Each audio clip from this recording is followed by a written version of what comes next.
We've got some breaking news. The Justice Department now saying a Chinese state-sponsored hacking group went after the Federal Reserve, the U.S. Senate, NASA, the Energy Department, Health and Human Services, and the National Institute of Health.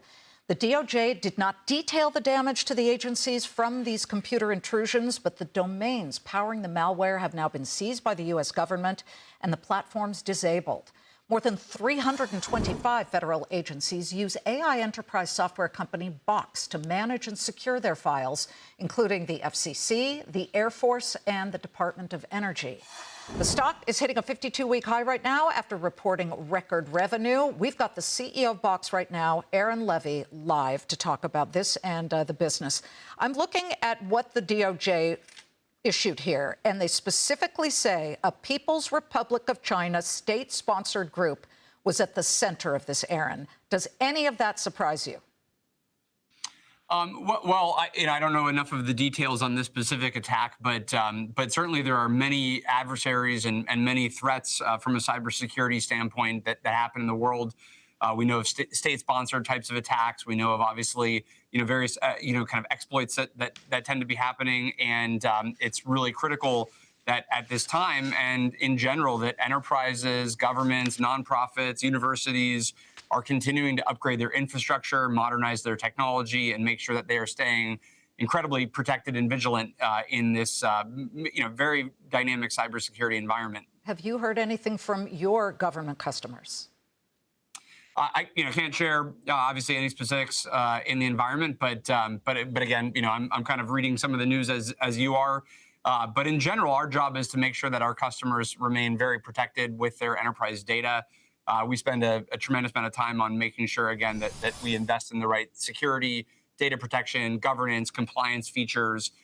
My read on this particular incident is it was a pretty different domain and environment that it was focused on. But in general, again, very dynamic cybersecurity environment. Yeah. And you clearly are doing something right. Your numbers were great. The stock is responding very positively. What did you see at the center of the growth this time around?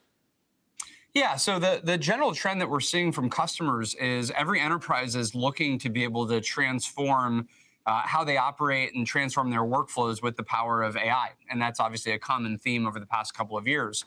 But one of the biggest challenges or opportunities, depending on kind of where you sit, is how do you get these AI agents to have access to the right corporate knowledge and information to be able to actually go and execute these workflows?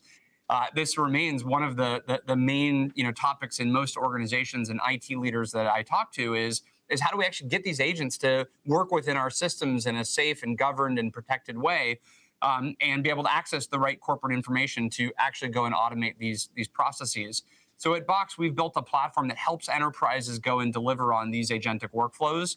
We're seeing a significant amount of demand for Box as really a knowledge layer or unstructured data layer that connects to the agents inside of an enterprise, whether that's from Claude or ChatGPT or Cursor or Salesforce or Databricks, any of these other agentic systems, as well as the agents that customers are building directly on the Box platform.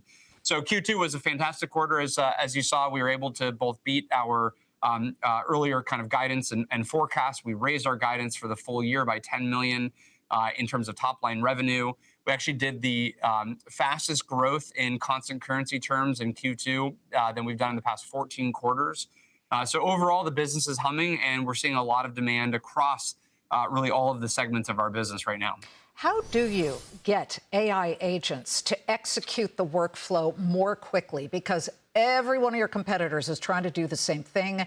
You've got recurring revenue from a lot of customers who absolutely love your service, and they keep signing up for it. But are you hiring engineers? Where are you looking to get that knowledge to come in and figure out how to do it better and faster than the next guy? Yeah, so it's definitely a competitive talent, battle right now in Silicon Valley. It's an environment where companies are obviously really trying to fight for the top engineers.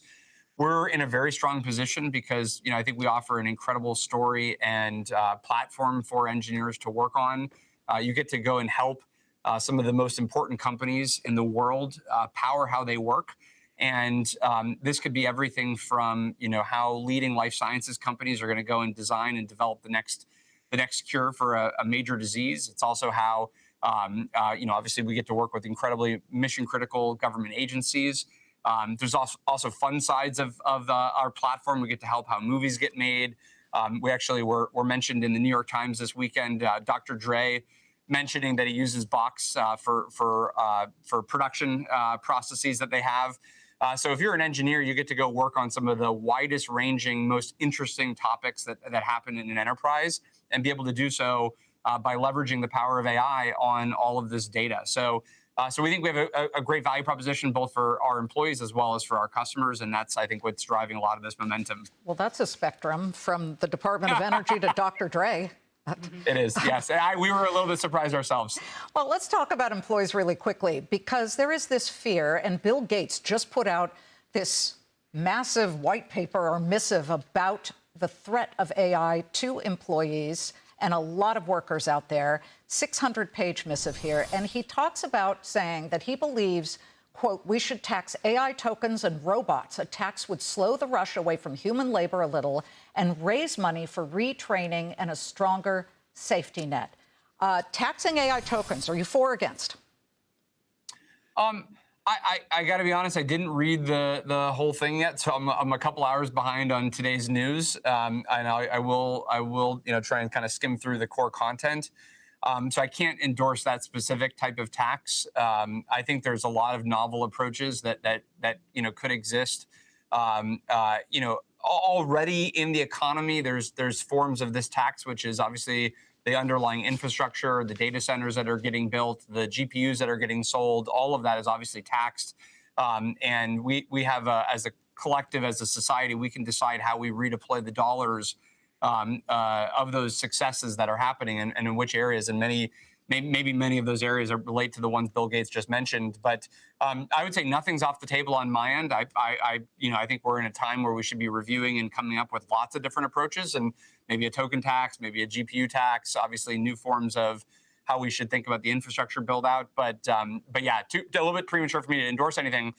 What I would say, though, in general is, at least right now, based on the current sort of state of technology that we're in many cases, we're seeing the opposite of what the predicted effects would look like. So we're actually seeing an environment where small businesses can use this technology to grow more quickly. In many cases, those small businesses, because of their growth, are actually hiring more people.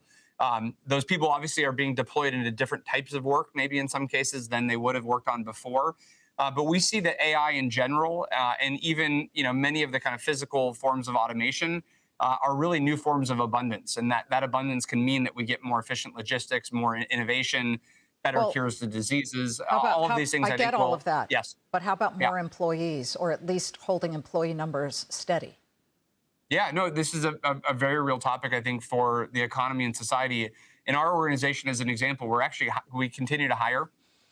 So we've been very clear internally as a mandate that we're going to use AI to do more as an organization. We're not going to use AI to just cut jobs and roles. So we've been hiring all throughout this AI wave that's happening. Most of the companies that I spend time with, whether it's on our customer side or even friends in the tech industry, they're hiring. So I know that there is real data and there are real areas of the economy that are going to that will feel pressure, and we do have to make sure that we can reallocate talent and find the right kind of next set of jobs and paths. But I'm not in the camp that it's as doom and gloom as I think some people have prophesized. I'm seeing right now a very different picture. But I do think that it's good to be having this conversation and prepare for different paths that the economy could end up looking like. Aaron, I agree with you. I just hope that people don't keep talking and then do nothing, and suddenly it's right in our faces that all these layoffs are happening. Maybe it won't happen, but great to have you. And good to see all that Box is doing, including keeping Dr. Dre as a customer. Yes, good to be here. Thank you.